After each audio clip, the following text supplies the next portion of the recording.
Hello friends, Operator Starsky here, very nice to meet you. So today we have some interesting news. Actually, early in the morning I woke up to the enforcer's call and he said, dude, we are streaming right now. Do you wanna participate in the stream because Crimean bridge got busted? And I was like, oh my god, am I still dreaming? Uh, yeah, nobody saw that coming, but for some reason I expected. Every time President Zelensky talks about it, he's so confident. Like, probably he knows something that I don't know. Obviously. Very nice to see you all. We have quite a few viewers here. Thank you so much. We have plenty of European countries: Norway, Netherlands, Finland. I saw Pennsylvania, I saw Switzerland, and other countries.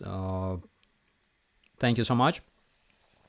Let's jump real quick into the news of today. This one without picture, unfortunately.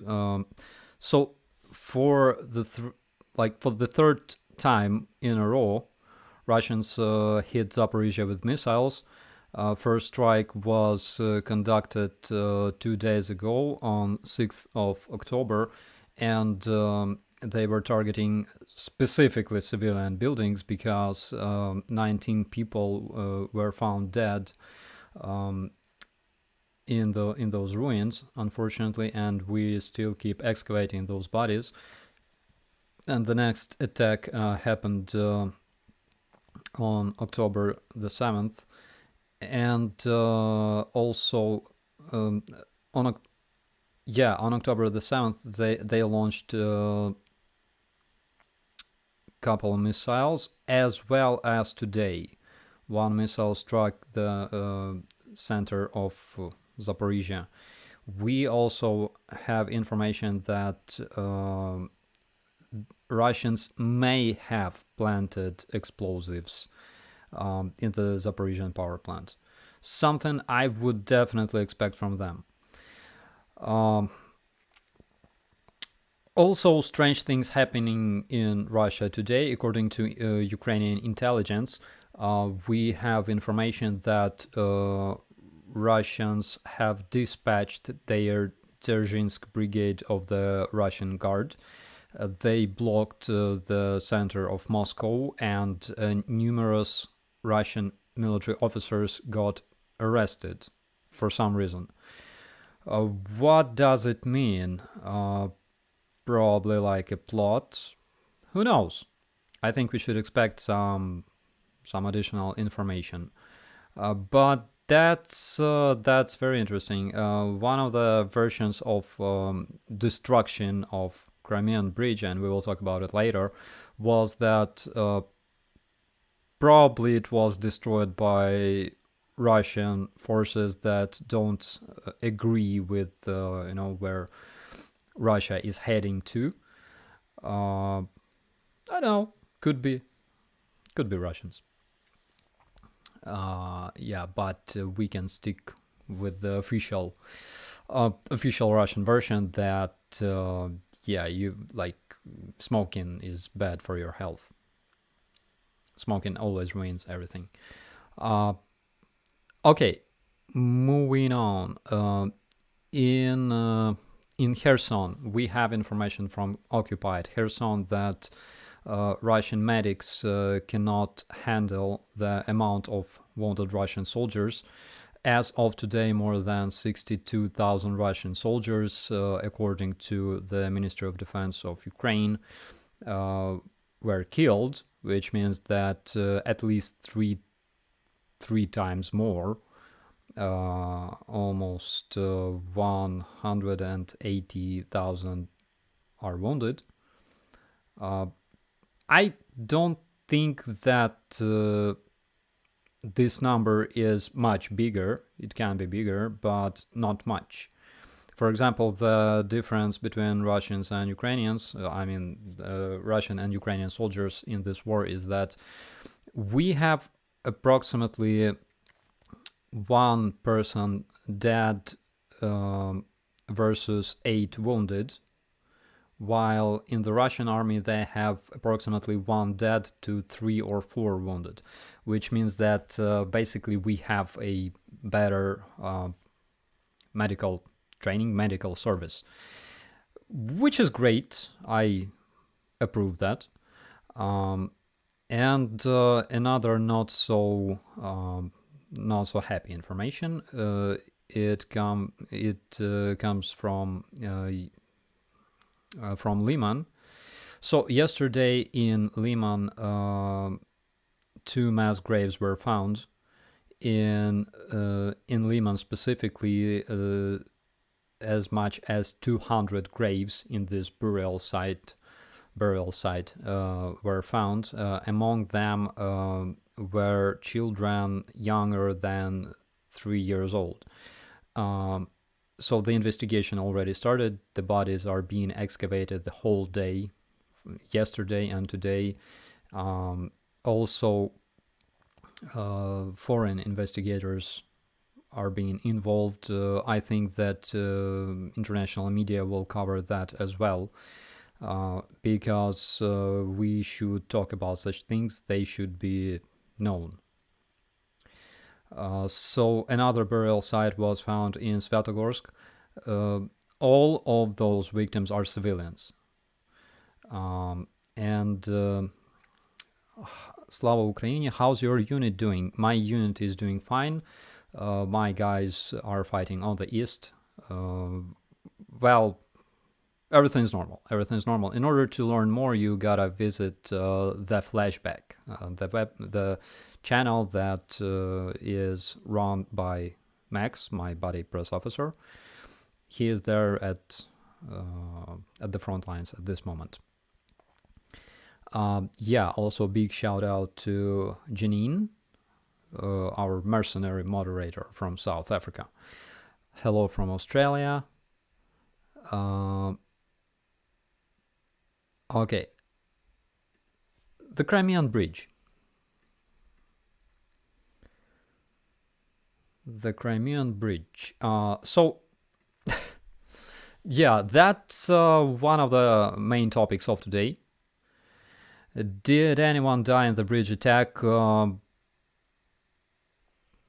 I don't care if they did. But the main fact is that it was screwed. And the destruction of this bridge also means that the whole Crimea is screwed, because all Russian logistics are built around the railway. They use railway.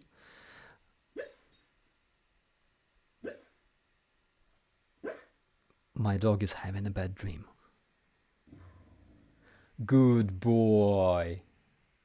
Хороший пес. Хороший пес. Anyways. Хороша собака. Іди сюди. Хороший пес. He's chasing rabbits. Okay. 3 dead. That's good to know. I don't care. So all the Russian logistics is built around their railway. They use their railway to bring their troops, supplies, ammunition massively, because it's much more convenient, much more faster way to bring different equipment, personnel, and stuff like that. There are there's one main railway that was used since this very invasion to bring everything, and that's basically the Crimean Bridge. Also, there is currently one railway connection in Avdiivka, Donbass, and this connection is not controlled by Russians. So basically, they've lost their main artery. I don't know how you call it.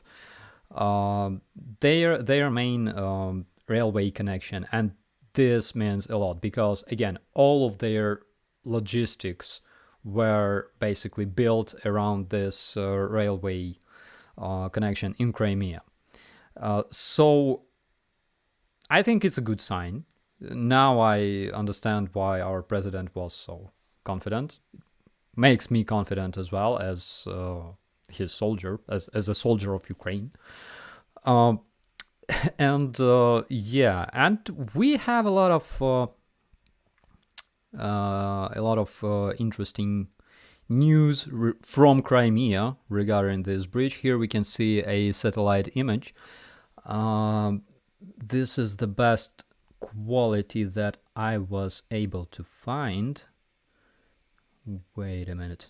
Here. So we don't see much here, but from what I can see is that something like 100 meters of rail was damaged. Again, today Russian media already claimed that the railway is working and the damage is being repaired, which I doubt, but they could have thrown all of their railway forces to repair the damage. But here we can see one of the best videos so far that shows the amount of damage. I'm not sure if they were able to remove all that burning wreck from the bridge by now, because it requires a lot of different procedures to be made, but it's possible. I think sometimes they, oh my god, there's quite a lot of fuel, I can say. So the funniest thing is this one. On the 21st of May 2018, Russian media, specifically this Russian newspaper called Komsomolskaya Pravda, they published this article called "How Russia Will Protect the Crimean Bridge." Strategical object that connected the peninsula with the rest of the country is being protected on the ground, on the water, underwater, in the air, and in cosmos. And they also show this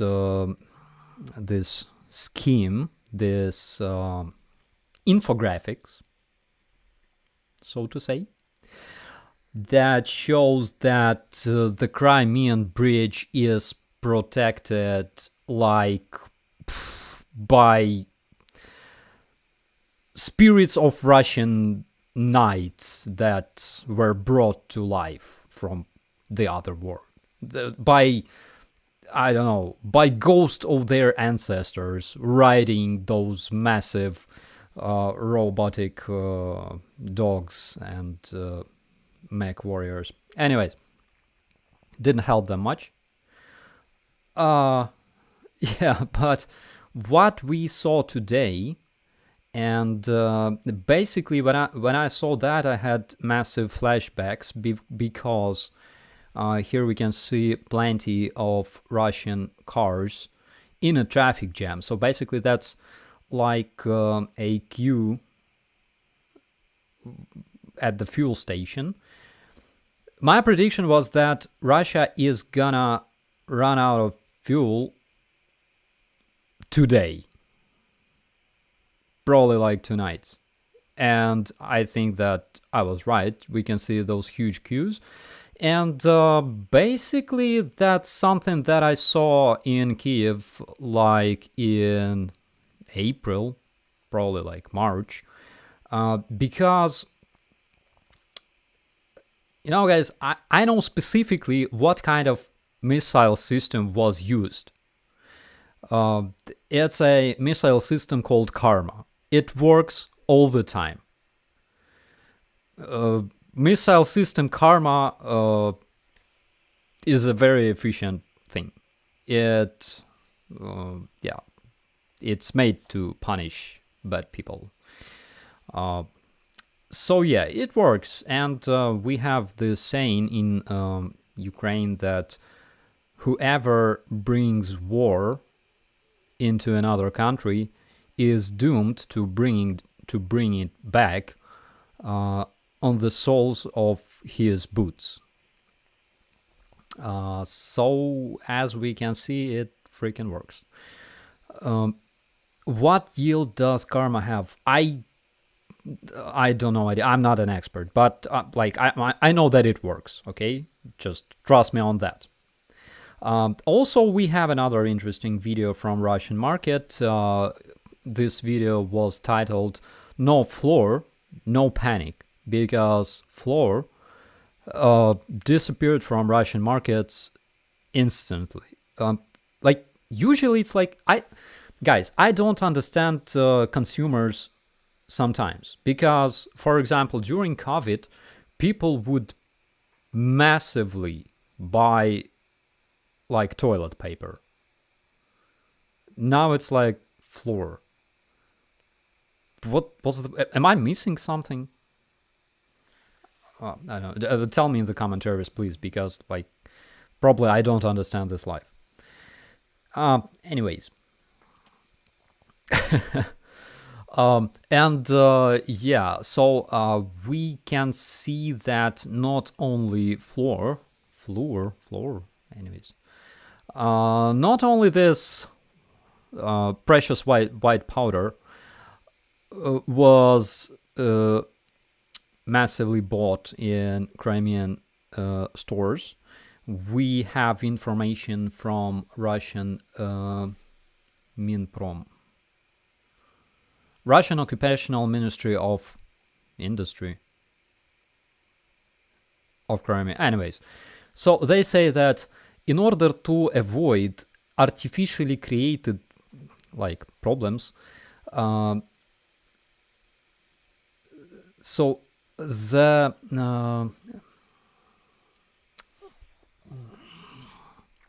my Russian English sucks today. What they say is that they will only sell 3 kilograms of groceries to people per person. So it's like only 3 kilograms of groceries per person to be sold in Crimea officially,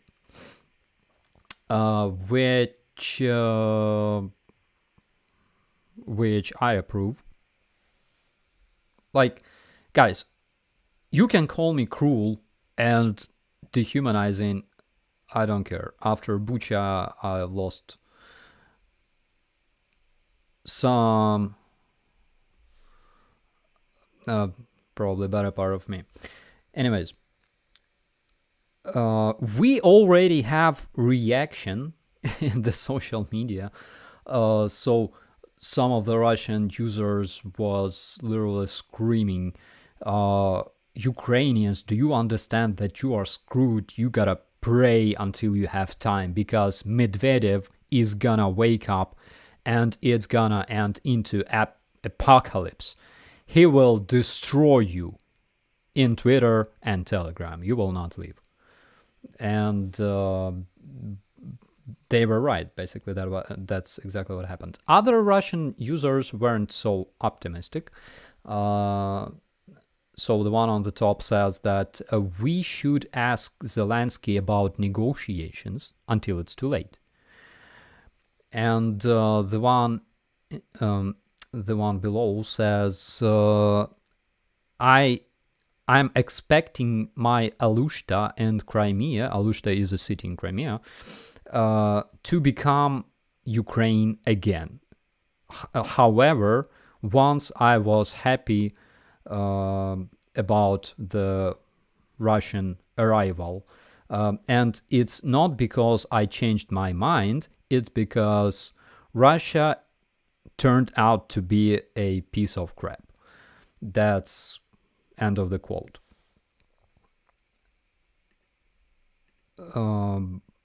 My opinion is that yeah, people change their mind all the time. It happens. Okay, what do we have next? The funny one. Okay, the funny one.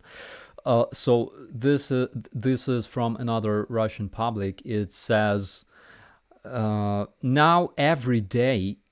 Oh no, pardon.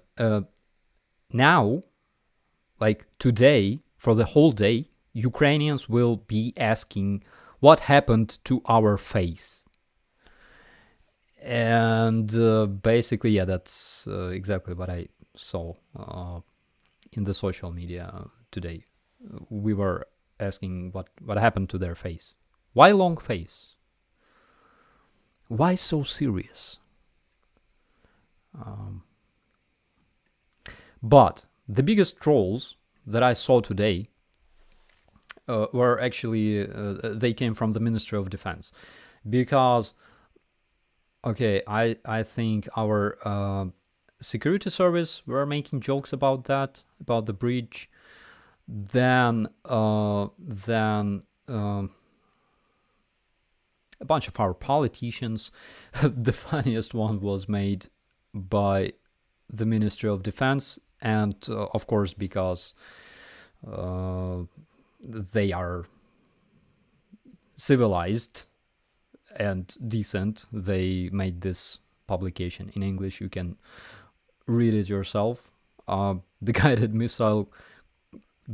missile cruiser Moskva and the Kerch Breach, two notorious symbols of Russian power in Ukrainian Crimea, have gone down. What's next in line, Ruskies? I think it's like either toilet paper or like sugar. Sugar can be. No, sugar is out of trend now. What can be next? What do we have in the stores? Cabbage? Probably like cabbage. Russians have... so I told this to the enforcer today because he didn't know about it.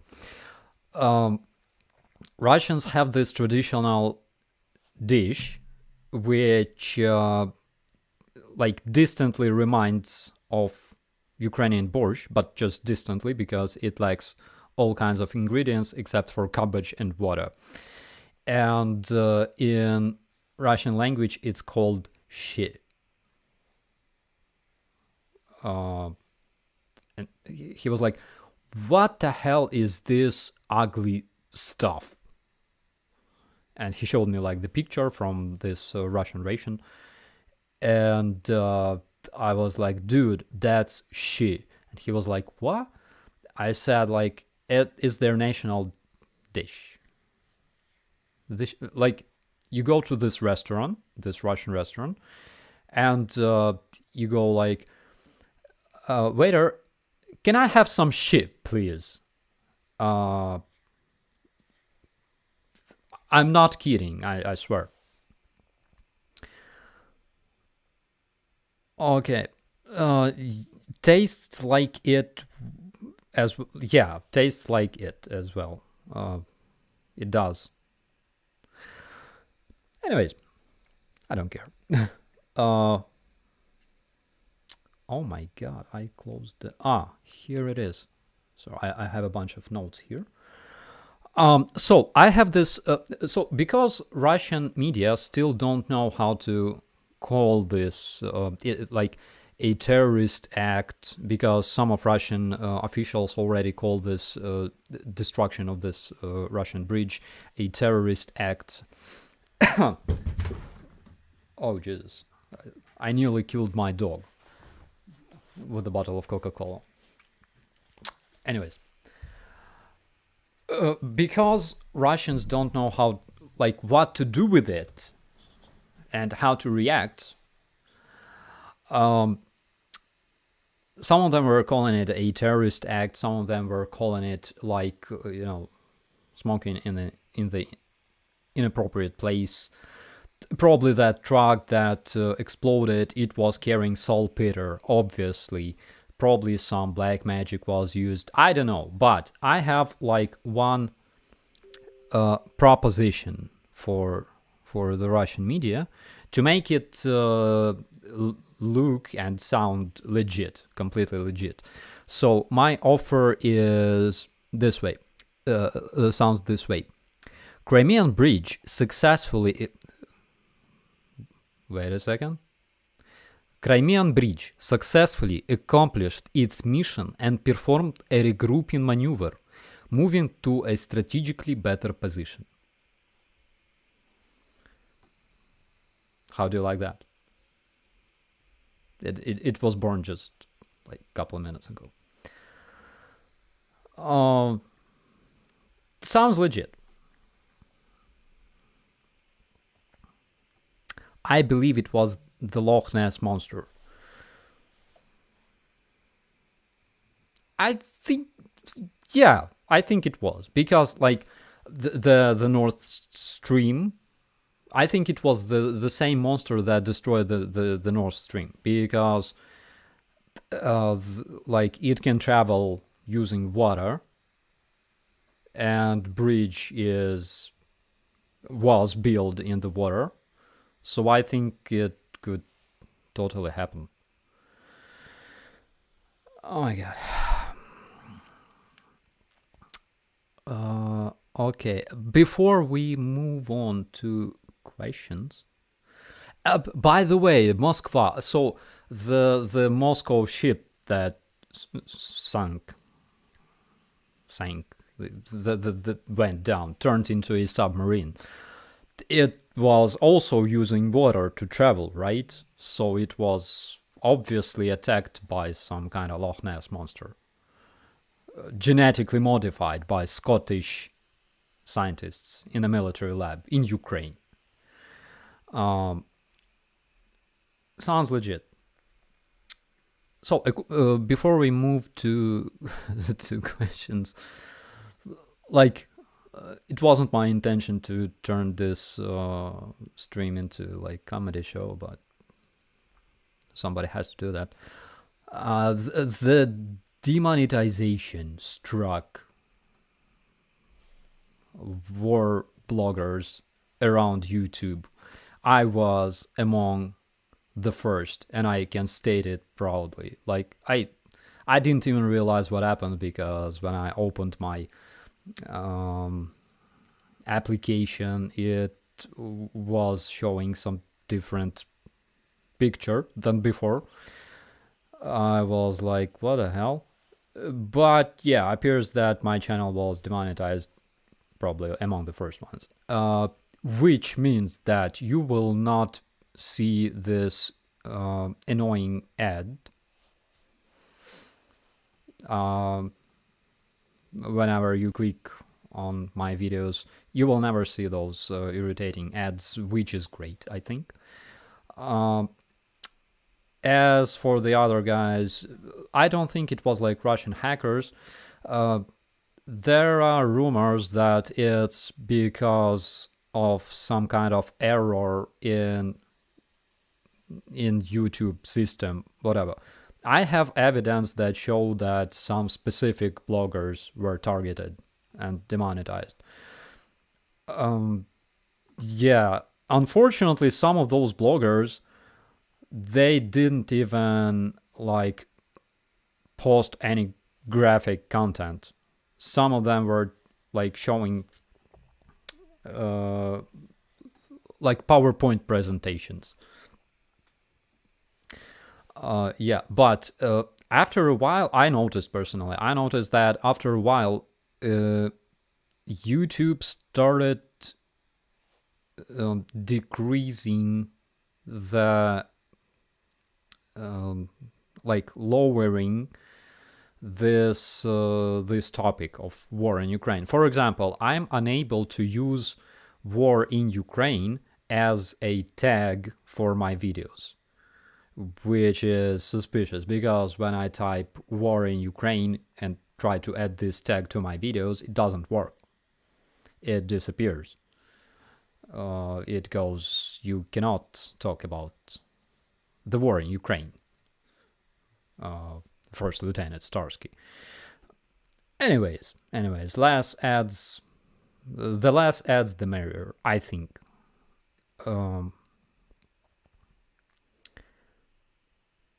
I have YouTube completely confused. What they now recommend me are just Whiskey Tango Foxtrot.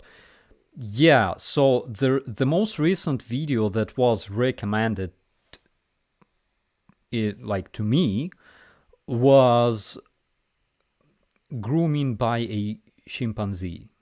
I swear, it was like this lady, this researcher, this scientist, biologist. So she was sitting there, and there was chimpanzee grooming like her, like the way those chimpanzees do.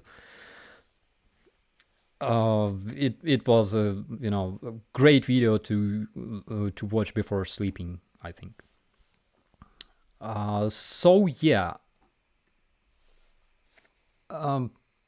it's not like it's not like YouTube is trying to demonetize channels that are showing like graphic content. It's rather they're trying to remove this topic, remove the topic of the war in Ukraine from the informational field whatsoever. My opinion, like what we have to do at this point, my opinion is we have to put all our efforts into winning this war, because Google and YouTube at this point, they remind me of, let's say,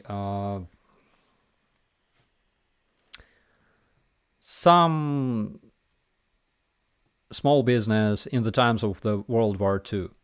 They go like, okay, we gotta stay neutral, because in case this mustache dude wins the war, he will ask us questions, and we will say we never said anything bad about Third Reich. We were always nice. We were neutral. We didn't support those and those.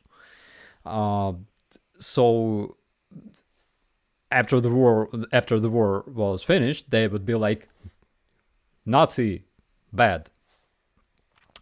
So this is how it works. I think that they still keep neutral, like even despite the fact that the whole world condemns Russia and Russian invaders and Russian rapists and everybody. But after the war, everything will be clean to everybody.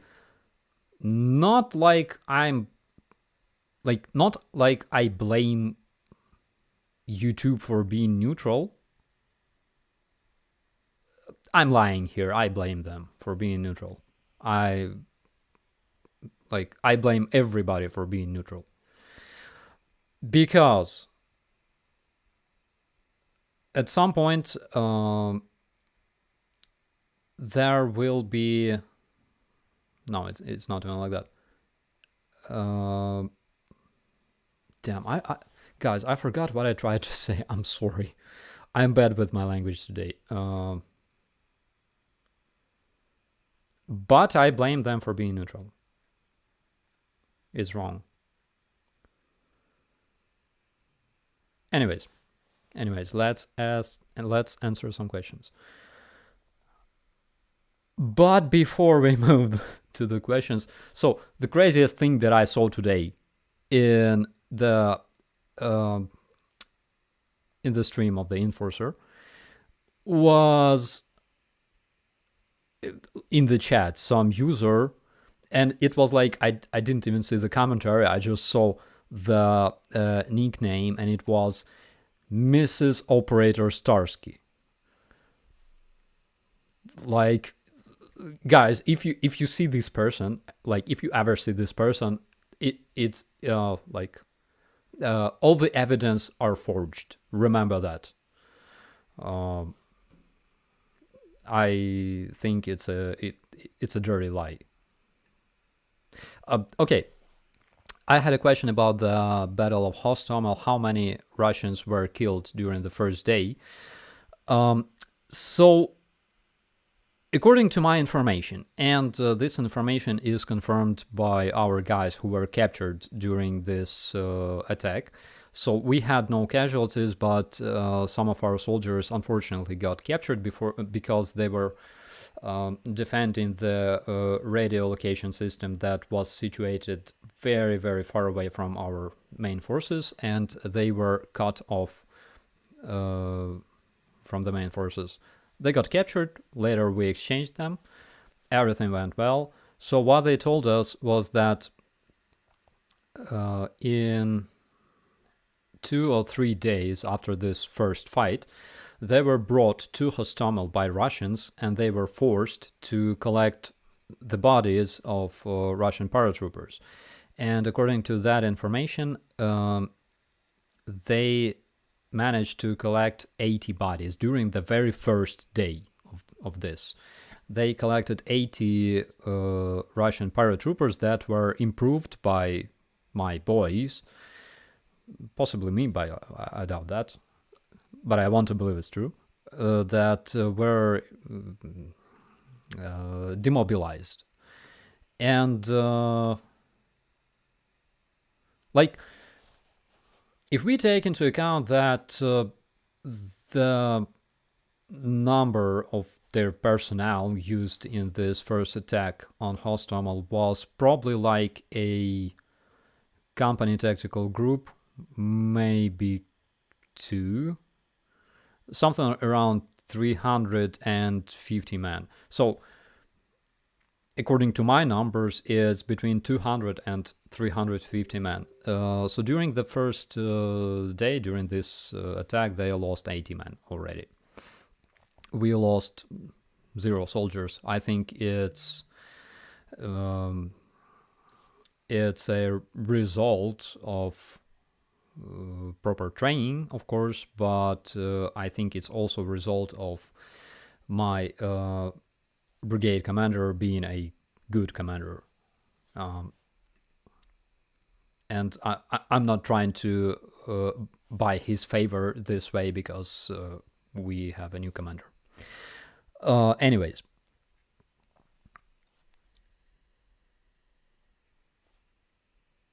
Do you think the bridge will collapse fully, and what do you think Kremlin orcs will say about it? Asked by Temi. So, like, I don't think it will collapse fully unless the Loch Ness monster helps it to collapse. Maybe it will chew its, spans.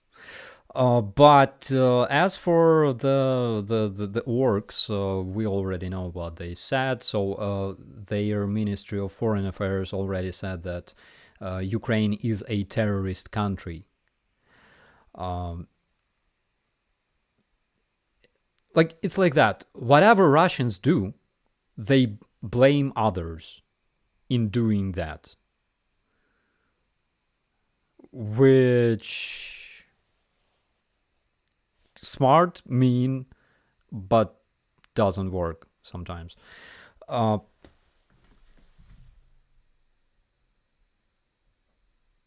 you think blew up Nord Stream? I want to tell them thank you.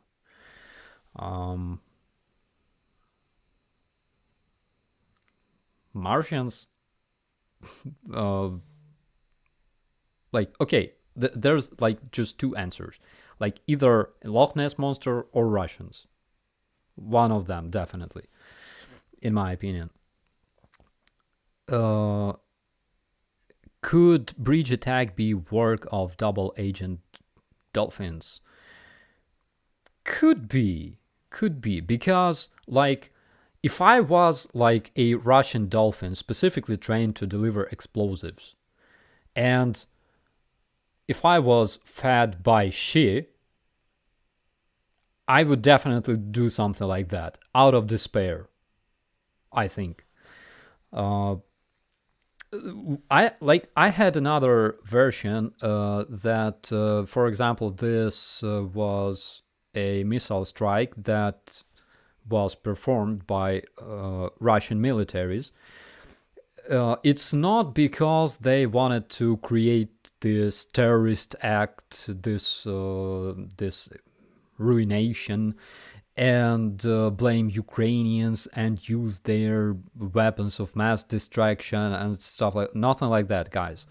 Because destroying a Crimean bridge, it's not just like shooting your own leg; it's like shooting your own balls, basically. Because it's too important, it's too crucial for Russians. They need it intact as much as possible. Could be some special operation performed by Russians who don't want this war to go on. I can applaud to that. We'll never know. Probably will know, but not in the nearest future. How many bridges in Ukraine have been destroyed? Quite a few, but the most interesting thing is that the Antonovsky Bridge that connects Kherson with the left part of Ukraine, the eastern part of Ukraine, after numerous HIMARS strikes, still freaking stands because it was built by Ukrainians. And this Russian-built Crimean bridge kind of failed its purpose. Anyways,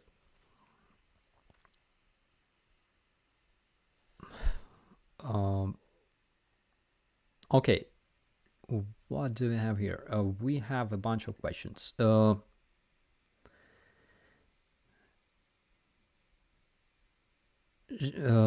Gerard asked, do you have any information about the humanitarian situation in Kherson city? I fear that people are starving there. Greetings from the Netherlands.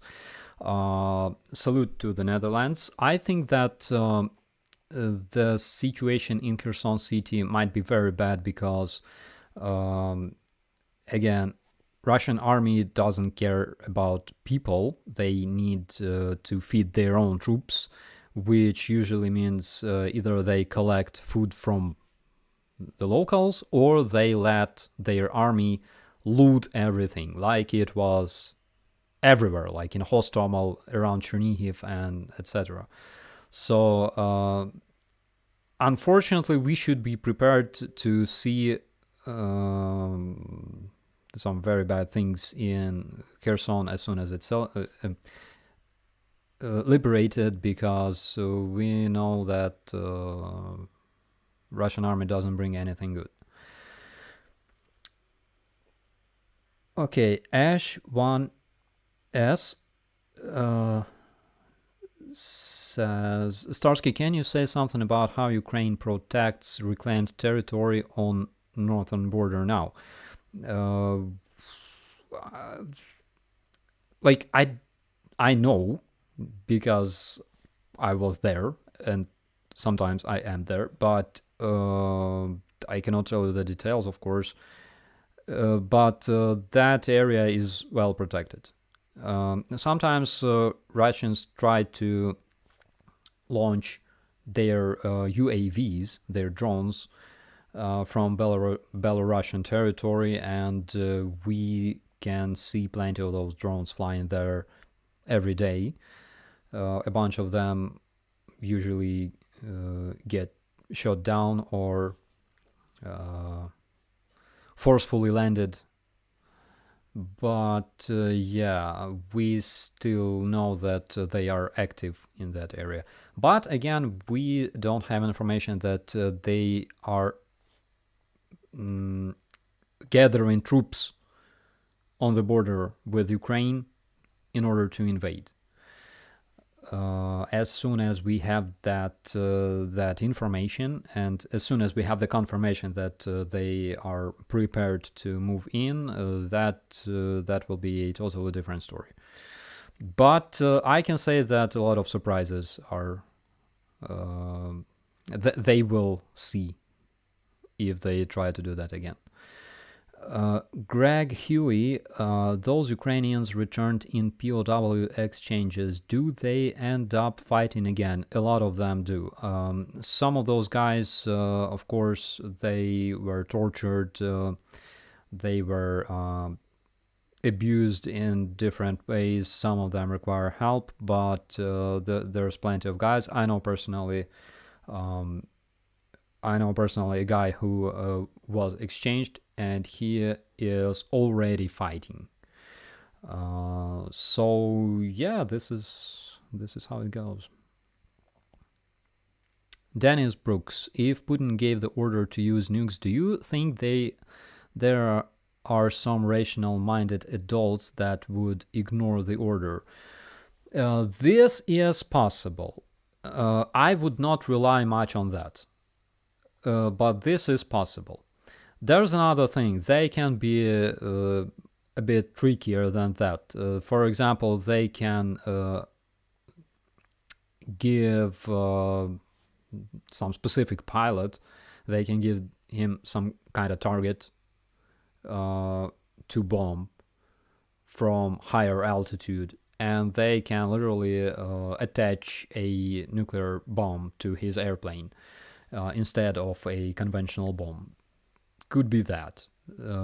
Some of those missiles that fly from the Caspian Sea towards Ukraine all the time, like every day, some of those missiles can have like a nuclear warhead secretly attached. So they won't even know that they are about to conduct a nuclear strike. Could be like that. On the other hand, the Pentagon is, again, overly confident that Russians are not gonna use nuclear weapons because they were given a clear warning, and obviously they accepted this warning. I know because, again, I spent 8 years in the army. I definitely tell you this. There are things that we will never know. Some information that we literally don't have access to, and probably we shouldn't have this access. But who knows? What about the failures of Starlink? So about the failures of Starlink, I think we already were talking about it. There was like a publication made on a Russian website about this, but it was like this. Russians were saying that Elon Musk gave this beautiful solution to finish this war, and Ukrainian Nazi went furious and started like swearing and saying bad words at Mr. Elon Musk, and after that he decided to punish those treacherous and ungrateful Ukrainians. But that was like Russian website. You gotta learn how to read them properly.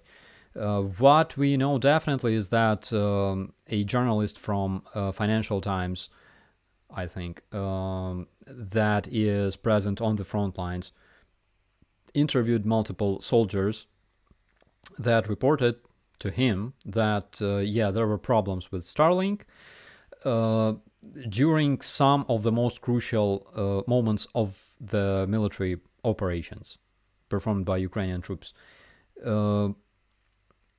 I would not blame everything on Starlink because Russians use their radio electronic warfare machines a lot, and some of them are pretty advanced, like this Reb Krasucha. Let me see if I can show it to you. Do we have a connection? No, we don't. Wait a minute. Just a second. Okay.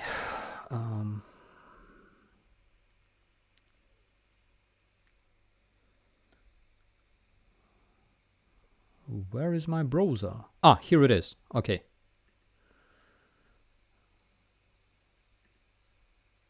Great. Modern technologies. So, this beautiful device is called Krasucha. Krasucha is a Russian radio electronic warfare machine. Let's see this in English. Electronic warfare system. This is how they're called on the West. And what they can do is they can jam the radio communications. They have a multifunctional jamming station, and they can even counter AWACS, AWACS. In Ukraine we call it AWACS. Systems. They are airborne systems that send their information about the situation. So, for example, AWACS is an airplane with a radar on top. It's flying somewhere in the distance, and it can observe the situation on the air. I'm not sure if they are capable to observe the situation on the land as well, but this Krasucha is able to jam AWACS systems as well, according to Russians. But we know that it's extremely efficient, and they use those a lot. They brought big amount of them. I can tell you that we already captured quite a few of Russian electronic warfare systems in Ukraine. Some of them were pretty much advanced. I wrote about it in the posts on YouTube somewhere. Some of them, so Russian built like something like 10 of those, and we already have them in Ukraine because Russian troops are the biggest supplier of tanks and vehicles to Ukrainians. We all know that. You can see them on flight radar. If they use their transponders, probably yeah. So the way this flight radar works, every airplane has a transponder, right? The transponder is this little box with like 4 numbers, and you can use those 4 numbers to identify your airplane. There are like civilian definitions, there are military definitions, and stuff like that. And if this box is turned on, you will be able to see it on the flight radar. If not, then probably you won't. If Ukraine takes Crimea quick enough, they can get the tactical nuclear weapons Russia has stationed in Crimea. That's possible, of course. Oh my god, guys, can you imagine, like, if Ukrainians liberate Crimea and we get our hands on Russian tactical nukes?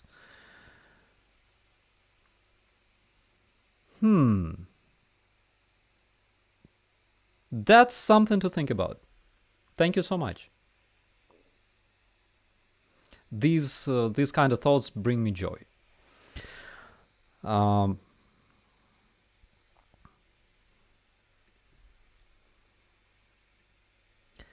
Okay. Matthew McGreevy, do your commanders let you report at will, or do you have to run it by them before you do these live chats and all your other reporting? Matthew, so this channel is my private channel. I have an official website, not website, but official page of our brigade in the social media. We are present in Facebook, on YouTube, in Instagram, even in TikTok. I don't run this page on TikTok. Max does it because he has more time and like, will to do that. But we run official resources, right? This blog is my personal thing, but of course, because I'm a press officer and I'm experienced in communications, I am authorized enough to use it. Okay, so this is what I do.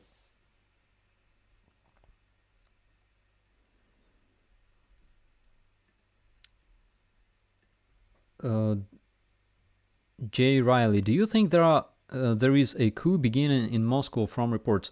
That's something that I thought about, because to me it looks like that.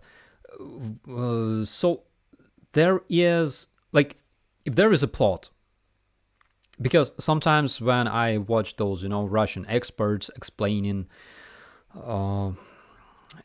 like different things that happened in Kremlin today and stuff like that. Whenever they're asked about the plot, they go like, "No, there is no plot." And guys, if there's a plot, we will never know about it because you don't read about plots in the newspapers or magazines. They stop being plots after that. But I would welcome that. From the Russian history, we learned that those things are possible, completely possible in Russia, especially with such chiefs as Putin.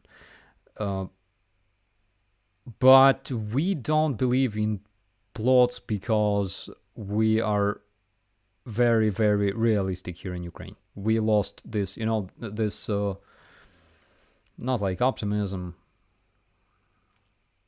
but yeah, we're very realistic here.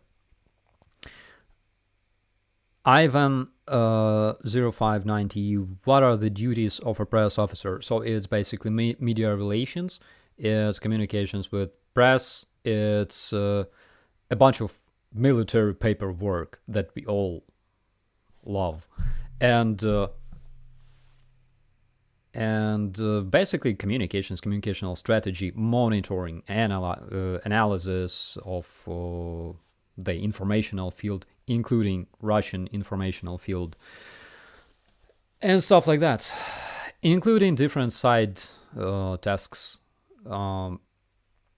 When I was deployed in 2019, 2020, we used to work on the front lines because I had different duties back then.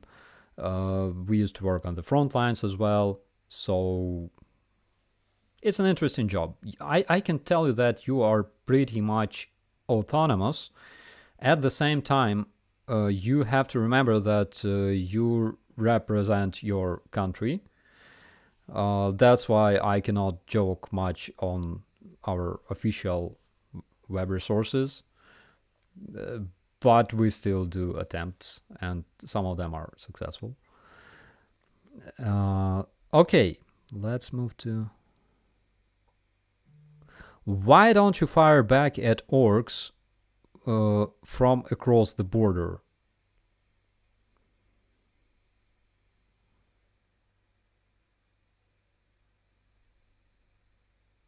Wait a second, I will return to this question. Do you want to do a comedy skit together sometime? I got lots of ideas. Sour vodka. I would, bro. Just drop me a message in like Instagram, and yeah, we can think about it. So why don't Ukrainians fire back at Russians? I think that would be justified. Like personally, I think that it would be justified. On the other hand, we should also take into account Russian propagandists, because as soon as Ukrainians shoot one shell at Russian positions located in a forest, in 2 hours we will see a report from Russian Belgorod ruined with 2,000 men dead. And they will bring all kinds of, I don't know, investigators from the United Nations. And they will say, you see what they did? They're Nazi. And yeah, we should always take into account the informational warfare as well. It's very important. The wars are being fought in the heads, not only on the front lines. Have you seen the pig house video where orcs were sleeping and eating? BR boating. Yes, I did, and actually, yeah, I wanted to show this video today. Unfortunately, I forgot to download it. But yeah, they were so Ukrainian special forces liberated a village, and they went into this barn with like pigs, and it appeared that Russians were living in this barn together with pigs.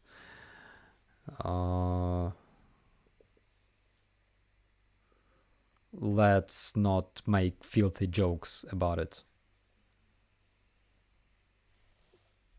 But yeah, what do you think of the quality of Iranian drones?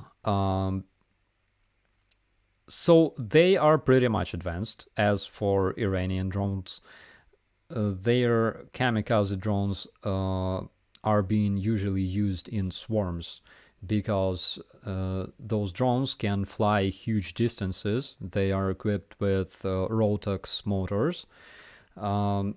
They have a speed of around 170, probably like 200 kilometers per hour, and they can travel up to 1,000 kilometers. That's from what we know. And they make a very, very loud noise when they fly. That's why they're easy to spot. Again, they're not very fast.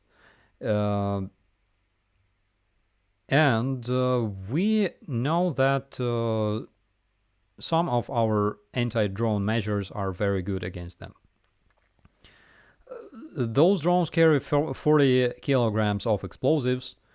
They do very bad things, but because of their characteristics, we can shoot down as much as 50% of those drones. We would be able to shoot down more, but they are being launched in swarms. So you can imagine like 6, maybe 12 drones targeting the same target, flying towards the same target. And that's why that's why it's so hard to protect some specific object from this attack. As for their attack drones, my god, Mohajer 6, Shahed 6. It is bad to be old. So those are not bad. They have aerial bombs and missiles, again produced by Iran. And the stupidest thing that I heard like yesterday from Iranian authorities, specifically from their, I think it was chief of their foreign ministry, was that Iran never sent drones to Ukraine. It's America who wants to, destroyed the friendship between our countries. Mother fatherland. Like, you know, I realized that I have, like, after this war is finished, I have a purpose. I will be hunting everybody related to crimes in Ukraine, including Belarusians and Iranians. I mean, I will dedicate my life to this. Oh my god.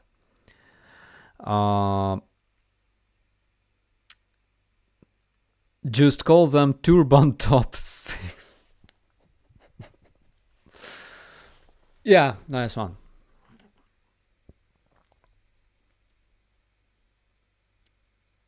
Pig dog. Guys, pig dogs is old Ukrainian nickname for Russians, by the way.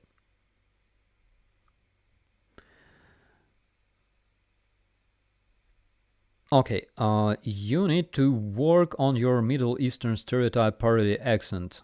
Ukraine matters, hey buddy. Yeah, so I think I should. I can do Indian accents, by the way. So, in 2017, we were deployed in the area of Svetlodarsk Bulge on the front line. I was a first platoon officer, and I had first platoon sergeant, and I had 3 sergeants, basically the squad leaders. And we all spoke English. We used English in our communications. I spoke with English with, like, Indian accent. My buddy spoke English with, like, he tried to mimic Polish, but it was some, I don't know, something like Serbian. I have no idea.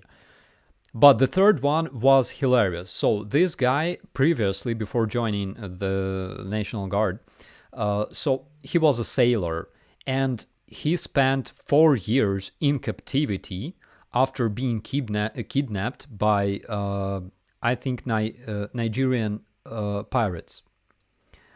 And in those 4 months, he learned this accent, this African English accent. Oh my god, it was like, I cannot copy it because you have to live there to learn it. But we were communicating. No, I don't have this video here. Anyways, we were, like, all our radio communications were made in English in different accents, and it was hilarious.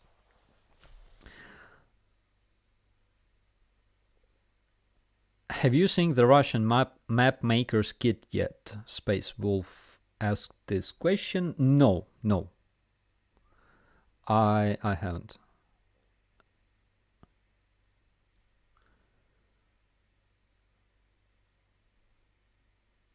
Four months. He spent four months in the captivity, not years. Did I say years? Sorry.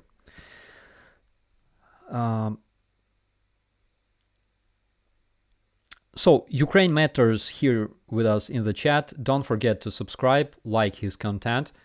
He is among our demonetized brotherhood, and big support from our troops to you, bro.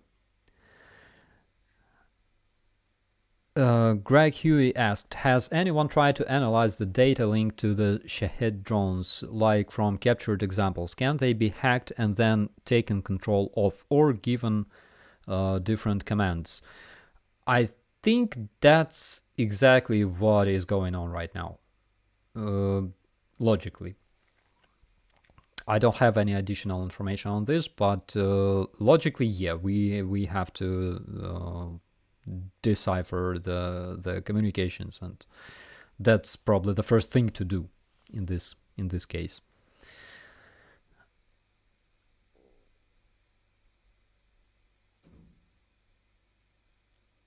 Okay, sour vodka. My birthday is actually the 8th of October. I appreciate the Ukrainian forces for holding it off one day for me. Oh my god, happy birthday, bro. Guys, so it's Sour Vodka's happy birthday today. Yeah, we can. We gotta send our best greetings to our comrade. Christopher G, have you heard of the theory that Kerch Bridge was a naval drone? Could be. We thought about it. But it doesn't explain why the train was set on fire. I mean, if it was an underwater drone, like a remotely guided submarine full of explosives and stuff, like the railway, the railway bridge is almost intact. The most damage comes from the train that was set on fire. So I don't think that it's a plausible version. I have a version, but I will talk about it after the war. Do you think it was a truck bomb? I don't think so.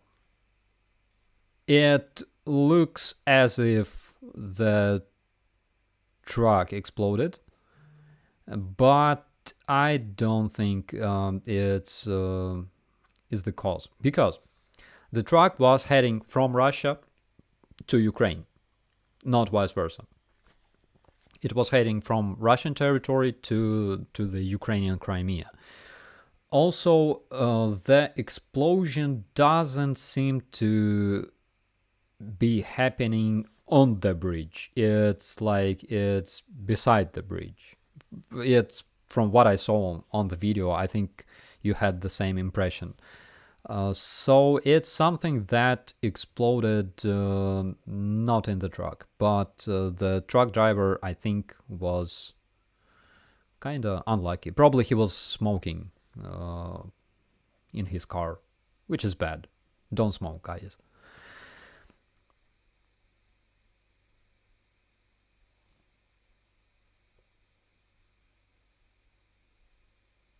Train was hit by the US because it had tactical nukes on it. I don't really think it did. So I remember I saw this video about this Russian nuclear train. There is a specific train in Russia that carries like nuclear missiles that can be launched from this train. And because there's so many railroads in Russia, it's very hard to track this specific train. It can be disguised as anything. So it can be disguised as a passenger train, for example. But what we saw was basically like fuel tanks and some... no idea.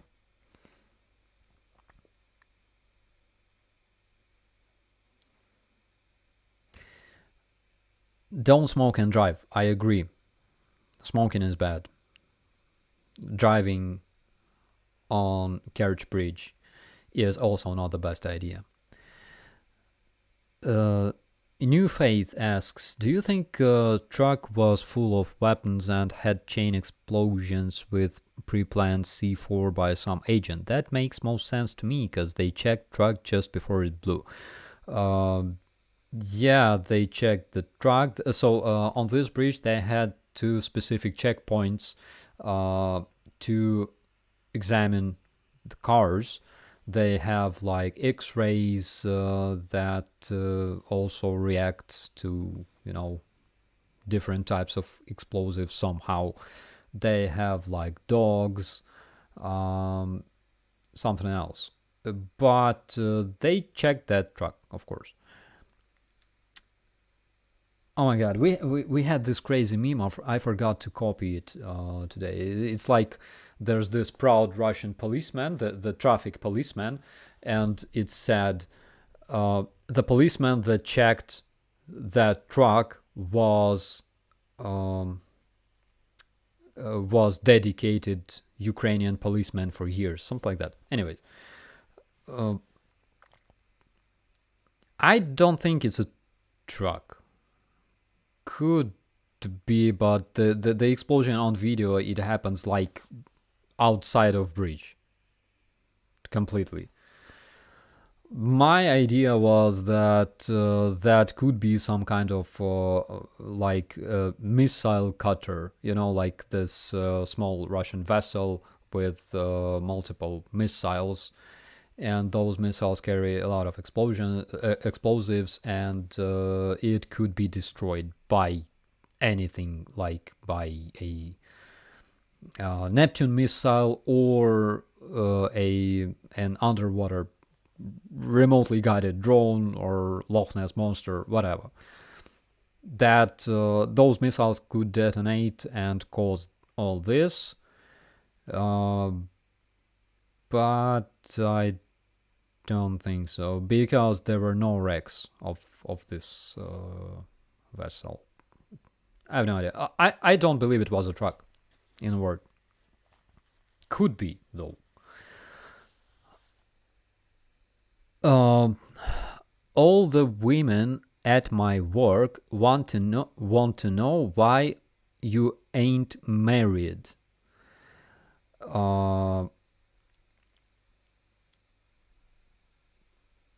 The answer to this question is that the word married is used in the past time. That's the answer. Okay. What? Aha.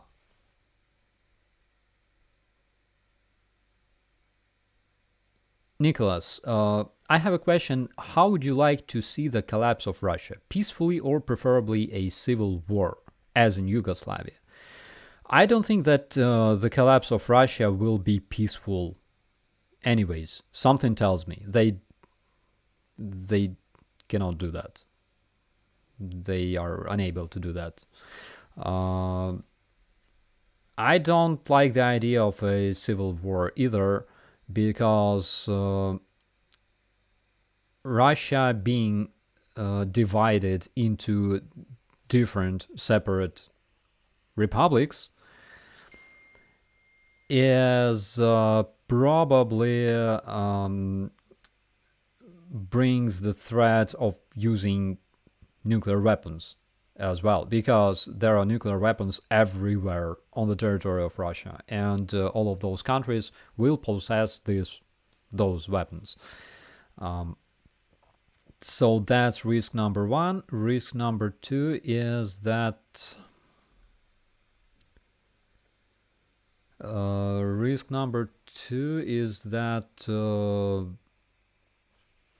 generally, like, different crazy crap may happen.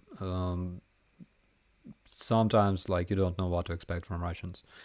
They may, like, massively bomb civilians. However, until this day, I don't think that they didn't do anything what they hadn't done.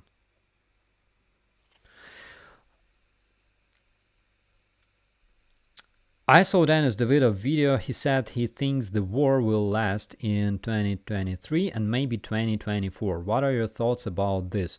So, judging from the fact that the land lease only started like 1 week ago, actually like 8 days ago, and we already have like main Russian bridge destroyed and their Crimean peninsula paralyzed, including their forces in Kherson. And again, they are screwed, in my opinion. We will see them losing Kherson region, again, it's my opinion, very soon. I don't think it's gonna take so much time. For some reason, I trust President Zelensky and our Minister of Defense, who continue repeating that it's not gonna take years. Probably probably like until the Orthodox Christmas, according to Pentagon, which is like January 2023. For some reason, I think that probably this war will last more than a year, less than 2. I think so. I will find some logical explanations later and will tell you about it. But something tells me about it. About like more than a year, less than 2. With the mud and snow coming, how is that going to change the warfare? So Russians are known to preferably attack their enemies in winter. They don't care. We are preparing to this.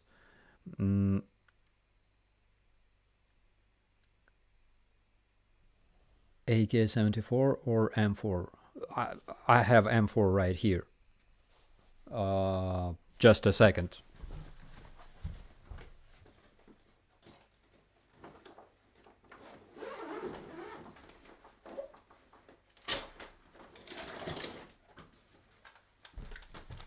Oh, I'm not joking. So,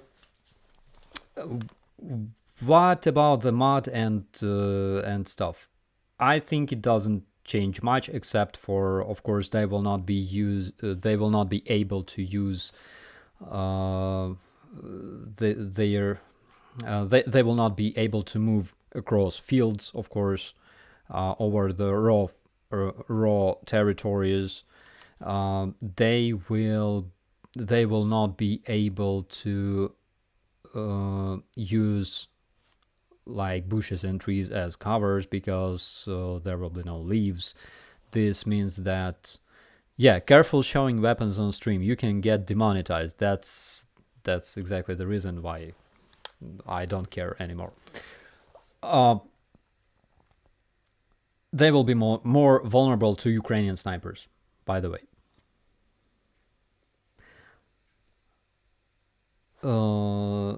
Nice gun, needs some optics. So, guys, I have another rifle with optics, I swear. Not right here, but I do. Okay, the bridge, partisan resistance movement, or Putin ate too much beans. Probably like smoking. I think like smoking. Smoking might be the answer. Do you think Russia will soon also donate T-14 Armata to Ukraine? I don't really think so, because, first of all, the railway on the Crimean bridge is destroyed, so they cannot deliver Armata via the railroad. And another reason is that they will need probably quite a few horses or tractors to be able to tow Armata tanks to Ukraine. Can you smoke a cigarette on stream? Actually, I do sometimes when you don't see that, but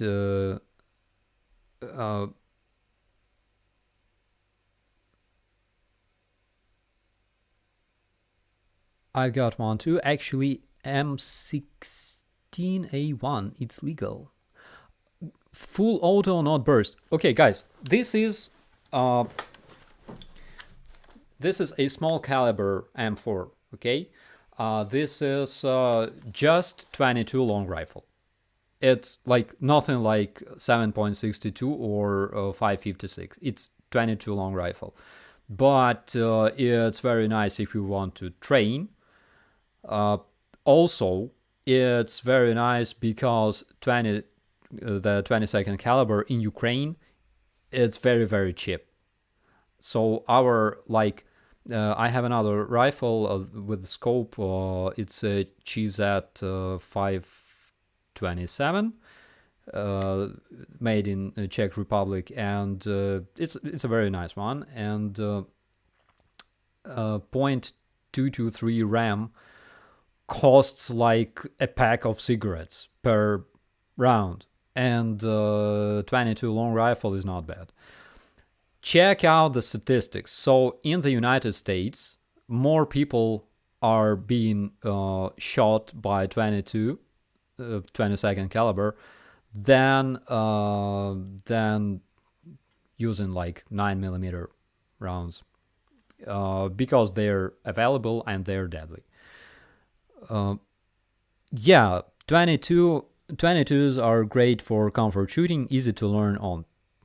Definitely, because like it's not that you would risk of trying to ambush Russian soldiers armed with like 545mm Kalashnikovs using 22 long rifle, but it's not bad in case you want to practice, in case you want to still protect your property somehow. Yeah.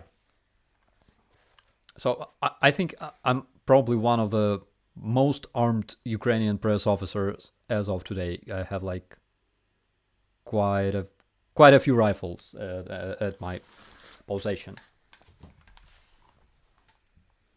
I'm not counting the freaking Makarov pistol, because sometimes it's even hard to shoot yourself using Makarov pistol. It sucks. I use it to... I carry it only because sometimes I can throw it at people and deliver some harm.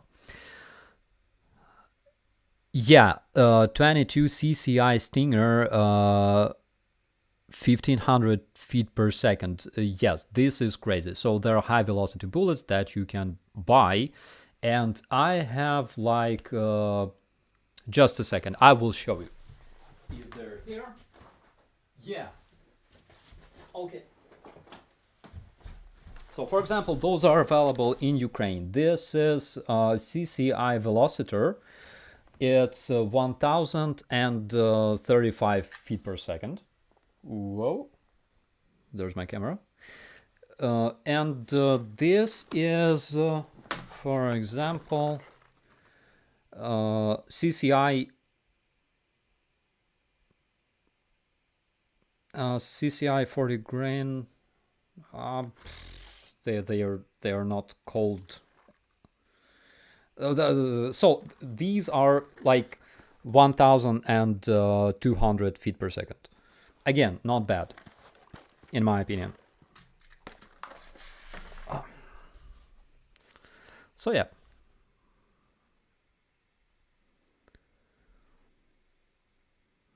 Velocitors are great. They are. I can tell you that. I had some strange effect in using this rifle. So it's like you cannot shoot bursts, or you cannot fire automatic fire. You can only shoot singles. But like when I was a teenager, okay, I had this rifle,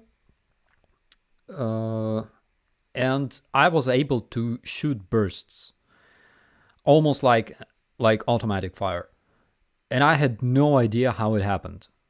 But now I know how, basically, because there is some specific, like, you will not be able to reproduce this if you want, but it works this way. When you shoot, there's like a recoil, okay? Your finger remains in place. Basically, your arm remains in place, but there's like a small movement. Recoil pushes the rifle back. It bounces off your shoulder back into your trigger finger. And like you are able to, shoot bursts. Don't try to reproduce it. Yeah. Shoulder bump, definitely. Bump fire, yeah. Yeah, I had that stuff with my AK-74. Pardon, with my AKM back in my days when I had 7.62 millimeter AKM in the army. Yeah, I had like a bump burst, and we were all shooting singles, and my NCO was mad. He said that I don't follow instructions. It's not safe. I showed him like my rifle. I had like single shot fire selected.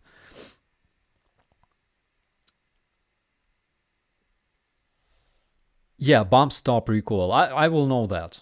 But like I realized why it happened, because first I blamed my rifle. Not like I blamed my rifle. I thought I was blessed with this rifle, but now I know how it works. Okay, let's see what we have. What is this? Uh-huh. Ukraine Matters, my buddy, asks, I'm pretty sure this guy who is the owner of Monobank used the schematic from Shahid drones to design new UA drones. I think it might be possible.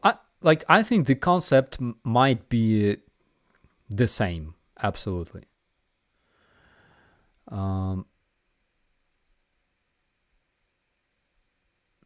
Oh, we have a great commentary here from Mike Gallagher. He says, Iran is not lying when they said they didn't sell drones to Russia. Belarus bought them for Russia. Remember, the Iran guy said, look for the third party. That's exactly what happened. Now it sounds legit. Now it works. I agree on that. Jimbo McGee, are you making a skit with Anna from Ukraine? We decided that we should do that. Definitely. Are there a lot of... so it's a question from Luciano. Are there a lot of FN scars in Ukraine? I saw quite a few. Are they kind of standard rifles? So we have everything AR-ish used by our forces. We still prefer AKs for the for the very obvious reason. It's very too easy to teach a person of using AK. It's very easy. There are just several parts that you won't lose on in the mud, in the grass. You don't need any tools to dismantle your AK, and they don't require a lot of cleaning. Also, they're not very precise. However, it depends on the shooter mostly. But they are very, very simple. They're like a Hoover or multi-cooker is basically more complicated than AK.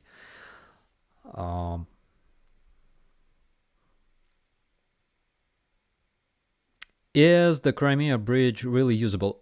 Let's wait until we receive satellite images. I think they will be published probably tomorrow as well, because again, Ukrainians have our own satellite that was bought by Ukrainian people, and we can basically observe this bridge in the real time.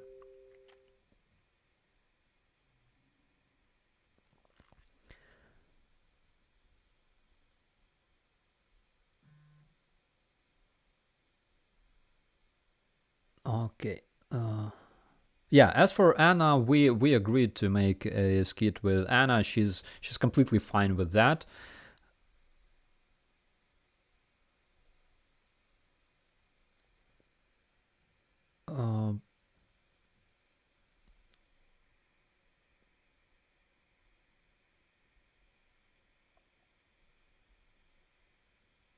Video shows one lane for cars and one lane for trains operating. I believe so. Probably that's the case. So yeah, obviously it's usable, but it's like it's 50% usable now. How dare you ruin Putler's birthday? We didn't ruin Putler's birthday. We made him a present. Fireworks from Ukrainian supporters.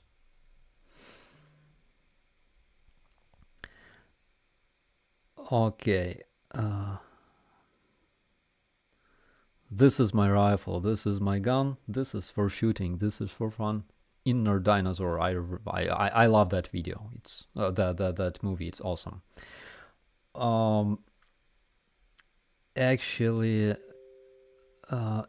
like I have a video of my company. So I was a company first sergeant, and we were usually like running and singing different silly songs. I made a song and we were like running and singing that. I will post it later for you guys. By the way, small announcement. So today I'm at let's start from the beginning. People were asking me to make like a collaboration with some of Russian bloggers. My answer was, screw Russian bloggers, I will better make a collaboration with an American freaking machine gunner. And today I'm at my good buddy from the US. He is a machine gunner and a grenade launcher operator sometimes.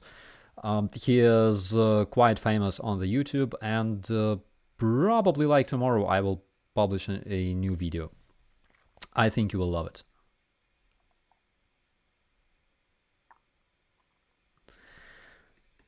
All right. What is this I want to leave program or something the orcs could use to escape war? Basically, it's a telephone number. You can call Ukrainian guys and say 4 words. I want to leave. I want to leave. And they will tell you what to do, where to go, and whom to meet in order to avoid inevitable death in Ukraine. And a lot of Russians already did that. You probably saw that video of Ukrainians welcoming the Russian BTR with white flag. 3 guys decided to continue living and have future, unlike their Russian relatives and comrades, which I can only welcome and celebrate. I want to live. I want to live. This is awesome. Oh my god. Yeah. Do you think Russia will soon... we already answered that question. Pani Lohinska asks, what do you think of the Iron Man backpack that delivers 500 rounds? I didn't see that, but I saw the Predator backpack. It's basically a system for our machine guns, like PK and PKM. So it's a backpack. Actually, I will show you it right away. Just a second.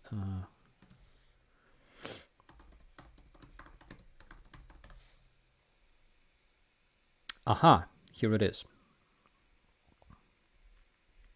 No pictures, unfortunately. Wait a minute.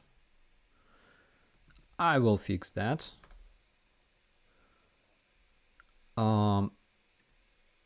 Here. No, here.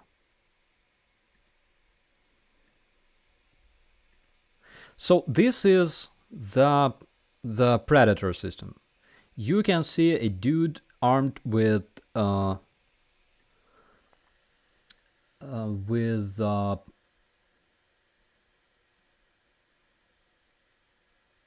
Wait a minute.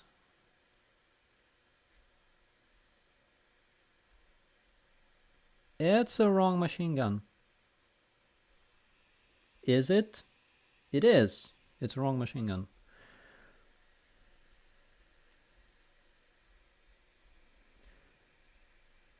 God, why are all those pictures are so lo-fi? Oh, here it is. Here it is. So this is. Oh my god, I know this guy. And I know the training ground. Anyways. This is the Predator system. All the rounds are in your backpack, and there's this specific feeding line to your PKM, and you can basically... yeah, that's a Stoner light machine gun. Yeah, because like I noticed, it doesn't look like good old Soviet PK for me. So that one is basically used. LMG feeding system. Yeah, that's good to know. Because the first time I saw that, it was like in 2015, and I was like, oh my god, this is genius. And it looks badass, in my opinion.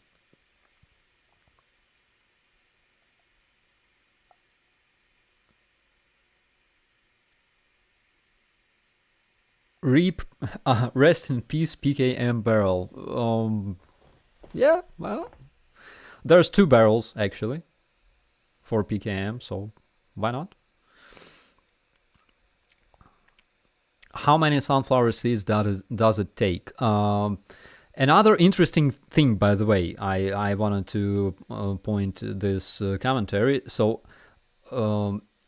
in the army, we sometimes call rounds. We call them syamki, which is basically seeds, like sunflower seeds. Looks like a nightmare to reload. Actually, you don't really have to reload it. You have... hi, by the way, Rudy, bro. You don't really have to reload it because you have all the ammunition like in your backpack. It's like 1,000 rounds, maybe. So...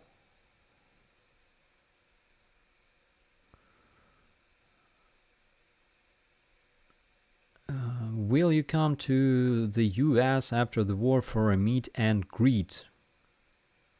Question from Kirsten. And I can definitely answer that yes, I will come to the US because I received a lot of invitations for like beer, barbecue, coffee, ice cream, rum, and whiskey. And I promised I will be there.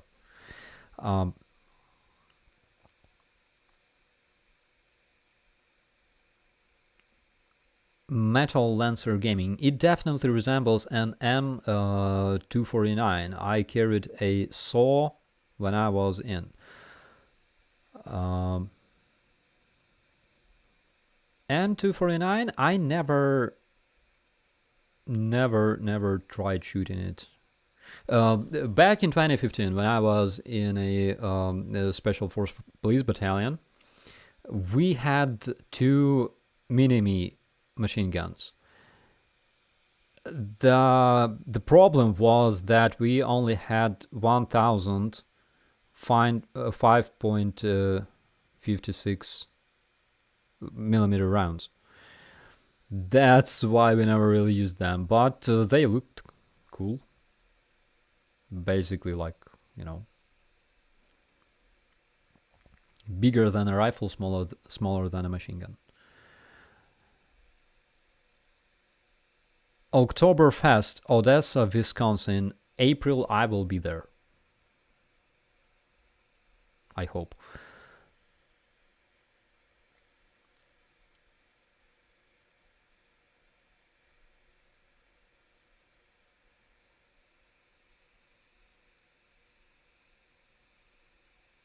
Donald says, come to Los Angeles, California, and we have a party. I will, by the way, why not? So, I already have to visit like 10 states. There's we can improve this number. Okay, guys, there's a question from Nine Cats. I would like to know, please, what are the rules for civilians having firearms in Ukraine? Slava Ukraini. So the rules for the civilians are following. You can have shotguns, you can have rifles. Ukraine is basically a hunter's country in this regard because you cannot have handguns. You can have handguns in case you are either a journalist or a like public figure or a politician or a security guard or something like that. Other than that, you cannot have a handgun unless you are a service member, serviceman. And you can have shotguns, you can have rifles. There are different rules for obtaining those because you have more chance to obtain a shotgun. They don't require like passing through different procedures,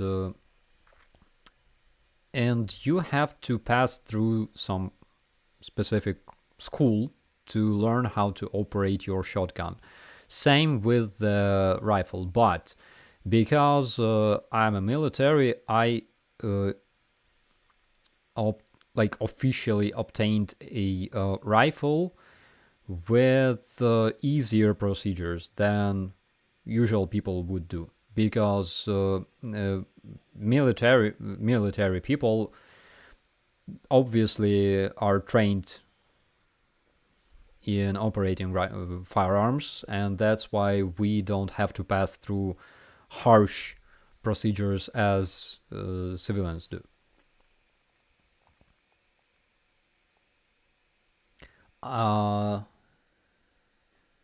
John says, I carry a 1911. Sounds great.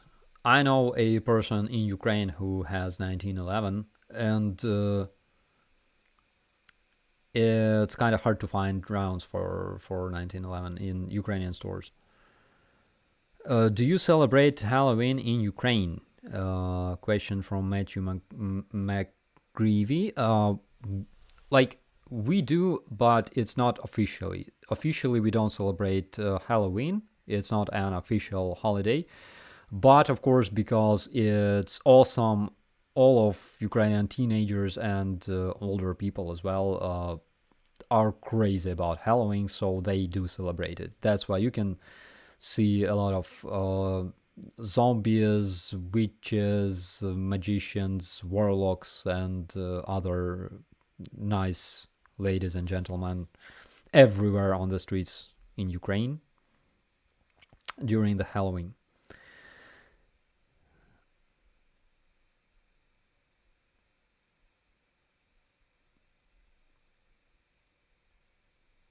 Leaf Spring Army here. Shout out to the Leaf Spring Army. And fellas, of course.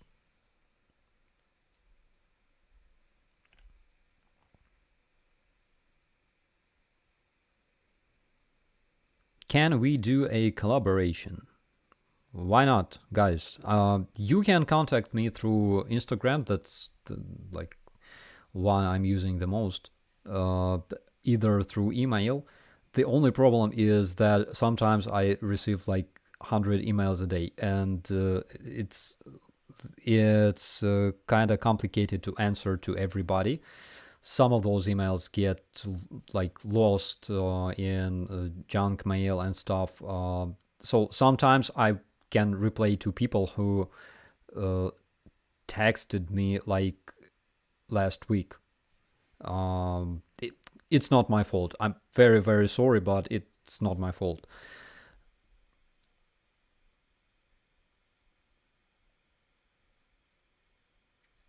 On the Halloween subject, are orange pumpkins grown in UA? We have a lot of those.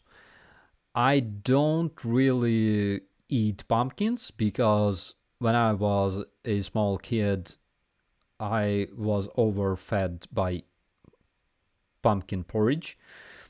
That's why it's psychological. I don't really like it. But we definitely have a lot of pumpkins. In Ukraine, we had this tradition. It's a like centuries old tradition. For example, there's a boy and a girl, and we're talking about like a village. If this boy likes this girl and he wants to make a proposition, he wants to, to marry her, he would ask his buddies to come and to visit her parents and this girl as well, and convince them to let them marry their beautiful girl with this boy. Those people, his buddies, they're called svаты in Ukrainian. And basically what they do is like it's like a show. So they arrive to this house, they call those parents and the girl, and they make this show. They say that this dude is worth marrying because he is awesome and stuff. Maybe not very rich, but he's a reliable man, and there's a lot of girls who want to marry him and stuff. And this girl can respond in two ways. Basically, her parents would never decide for her, as it was like it was widespread in different countries, right? In Ukraine, it was always girl's decision. So she would respond in two ways. Either she gives him вышиваний рушник, which looks like this. I always forget how to call it properly. So this is what you see here is вышиваний рушник. Basically, the girl would do all the embroiderment herself, and it was like an art to be able to do that. And if she liked the boy, she would give him this this thing. And if she didn't like the boy, she would. It's not scarf, guys. It's a different thing. It's not a scarf. So if she didn't like this boy, she would give him a pumpkin. And that's why we had this saying that, for example, if you got dumped, it means that you received a pumpkin.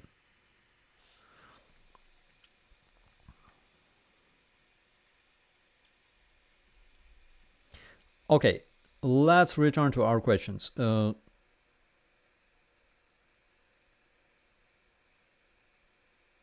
Starsky, what is your thoughts on the Mrs. Starsky shirt that I'm almost finished with? Question from Rudy. Rudy, bro, I love and respect you at the same time. Have you shot with Polish Grot rifle before? So some Polish soldiers in Ukraine use them. Polish Grot rifle. Let me check that. So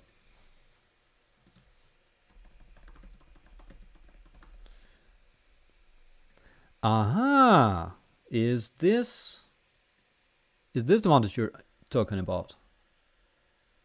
Grot assault rifle Poland.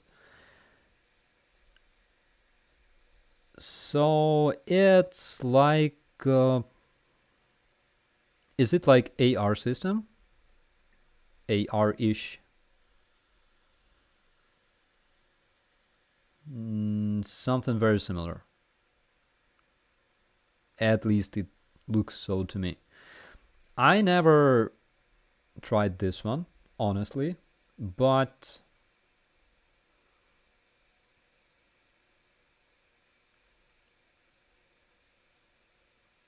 yeah, but I would like to try.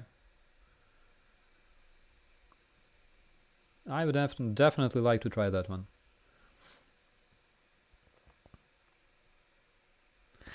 Jay says, morale of the story, don't be a pumpkin farmer in Ukraine.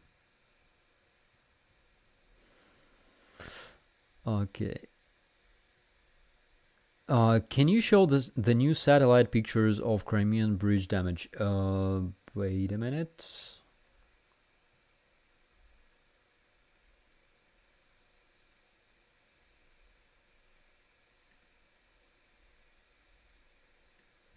Like this one?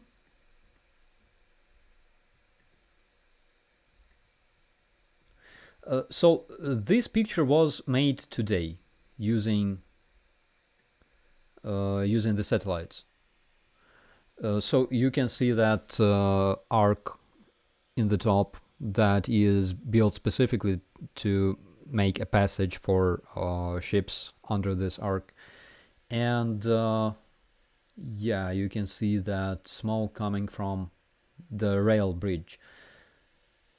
And yeah, and some destruction in that area. Let me see if I have a clearer picture. Wait a minute.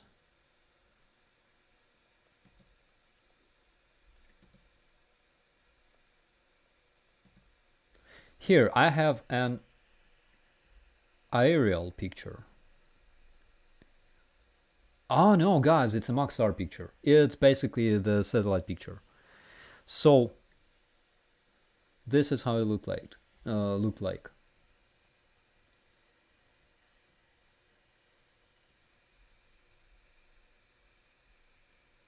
Not bad. I like what I see.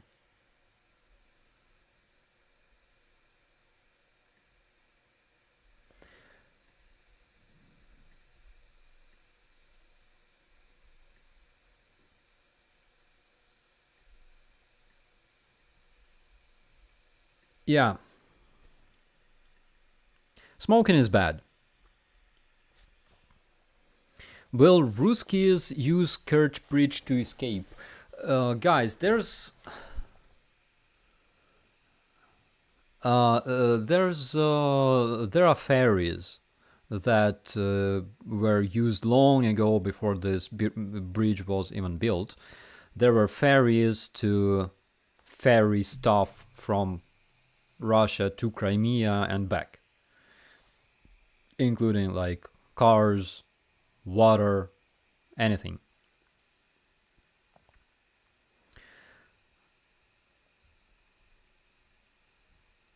What did you think when the enforcer called you this morning?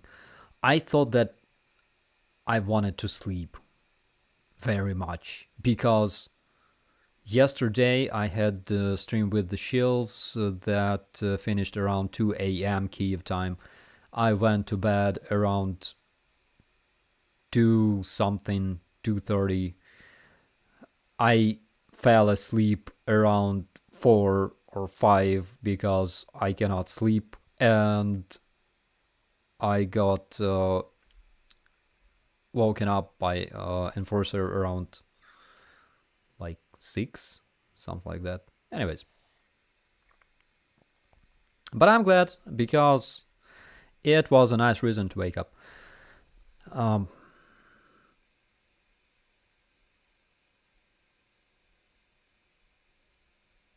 It is not damaged that badly. Some double strength gaffer tape, and it is as good as new. And chewing gum. You can also stick, those asphalt parts with chewing gum. I'm not kidding. Russians always do that. You should have seen those roads. So we were like analyzing that, like the very first picture of this part of bridge going underwater, connecting Crimea with submarines, and enforcer was like, do I see like holes in the asphalt? He thought that those were made by some kind of explosion or whatever. I go, dude, did you see Russian roads? They look like that in real life. They don't require to be shelled to look like that. What time is it in Kiev? Thank you so much for this question, because it's 2 a.m. and we are reaching the end of our stream, by the way. Okay, I will just answer the rest of the questions real quick. Yeah, interested in Starsky's views on the mafia-style power struggles appearing between Russian military, FSB, Security, Rosguardia, and PMC in Russia. They have like tradition of fighting between different structures. There was a long-lasting war between their KGB and their police, their militia, Soviet law enforcement, in a word. Like it happened for years. It was like that for years. They would fight. They would set up everybody. They would steal their gains and things. So yeah, and Vlad Ukrainian basically says what I told you guys. He said this bridge is kind of weak because Antonievsky Bridge is still standing. Bro, it's because Antonievsky Bridge was built by Ukrainians. Okay, and we have another question from Eric. What is a nice Ukrainian musical instrument? We have kobza, we have bandura, basically like guitar with 100 strings, and those are like ancient instruments.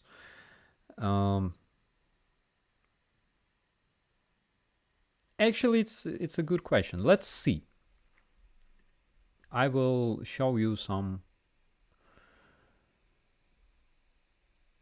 Oh my god, where it is? I will show you some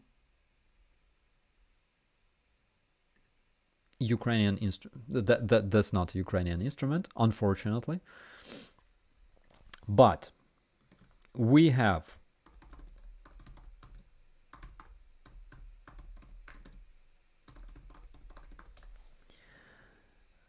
all right. So we have Trembita. You will love this. You see this guy with like this huge pipe.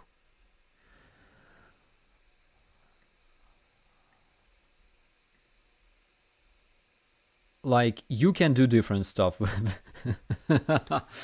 It's not a giant joint, believe me, it's not. This is like a very huge pipe, and you don't really play it. It produces a sound like similar to roar of an elephant, something like that. And yeah, it's awesome. It's Ukrainian traditional stuff. So you put a lot of effort into producing this pipe, into creating it, and no, it's not a bandura, it's trembita. Okay, what else? We have kobza, and kobza is very, very old traditional Ukrainian instrument, musical instrument. So we have, oh my god, we have this man.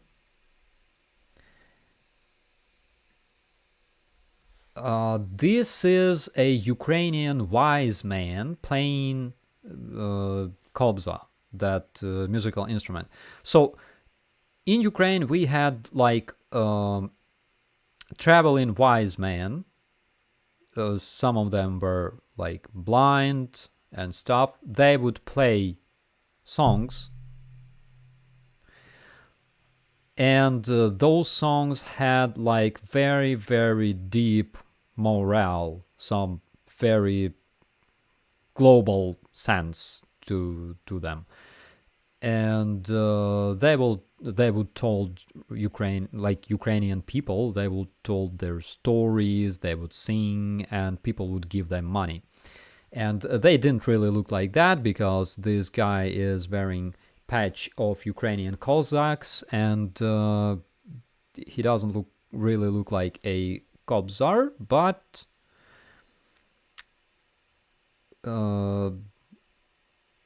it looked not precisely, but something like that. Okay, and the third one is...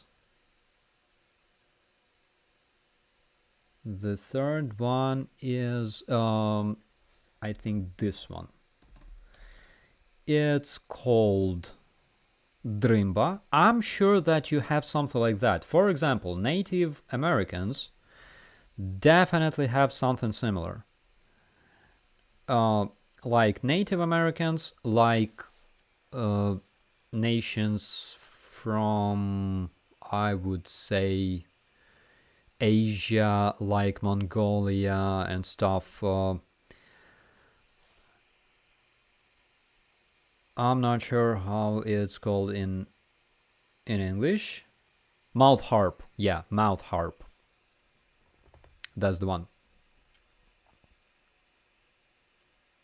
I tried to play it once. This is how I lost half of my teeth. But it sounds great.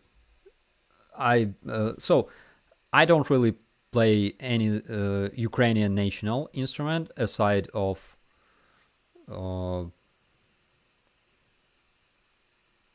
Ukrainian AR-15s made in Zbroyar factory, but I played djembe just for fun. Djembe is like a percussion drum. It's an African drum, and sometimes I would play it. It's I lost it somewhere in the Mormon church. Don't ask me how I get to Mormon church. I'm not a member. It's a different story. I will tell you sometime. Do you know Sternenko? Sure, everybody knows Sternenko. He's a very famous person here in Ukraine. Okay, guys, I think we will be finishing this stream because it's 2 a.m. and 9 minutes.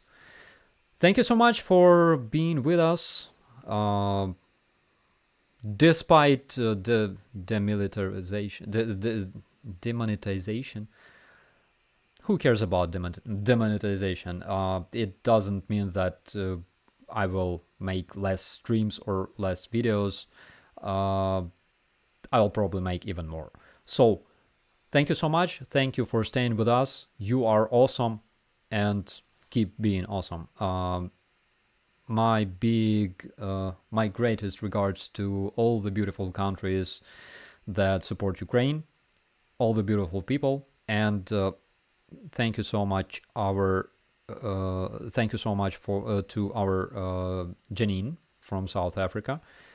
Thank you so much to our NEFO fellas, Ukraine Matters, and everybody who was here tonight.